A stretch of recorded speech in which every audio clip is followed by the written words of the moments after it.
ஏய் என்னடி அழுதுட்டு உட்காந்துருக்க? ஒன்றும் இல்லை. ஏன்? காலையிலேருந்து அம்மா நினைப்பாவே இருக்கு. அம்மா நினைப்பா இருக்கா?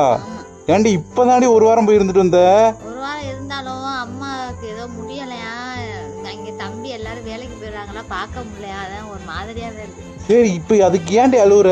நினைச்சா பார்க்கவா முடியுது? ஏன்டா இங்க ரொம்ப தூரத்துல இருந்து கல்யாணம் பண்ண என்னடி நீ கல்யாணம் பண்ணது உனக்கு குத்தமா? ஆமா, இப்ப நினைச்சு பக்கத்து ஊருனா சிவகங்கை பக்கத்துலயே. ஒன்னும் பிரச்சனை இல்லை, கார் எடுத்துட்டு போயிட்டு வருவோம். கார் எடுத்துட்டு போனோம்னா 4 மணி நேரம் ஆகும், போறதுக்கே மதியானம் ஆயிருது. இதே பக்கத்து ஊர்னா 1 மணி நேரத்துல போயிட்டு வந்துடலாம். என் கஷ்டம், எங்க பொண்ணுங்க கஷ்டம் உங்களுக்கு என்னடா தெரிய போகுது? என்னன்னா உங்க அம்மா பக்கத்துல இருக்கா, அதனால உனக்கு ஒண்ணும் தெரியாது. கல்யாணம் பண்ணா மாப்பிள்ளை வீட்டுல தாண்டி இருக்கணும். இருக்கடா, நான் இல்ல நான் சொல்லவே இல்ல. லாங்ல பண்றதா எனக்கு பெரிய இதுவாயி. அப்ப அதுக்கான அதெல்லாம் ஒண்ணும் இல்ல, வா போலாம் வா. எதுக்கு அழுவுற?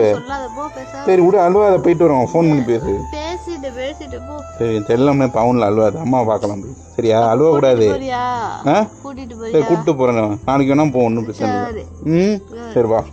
ஐயோ பயந்துட்டேன்டி, வாடி.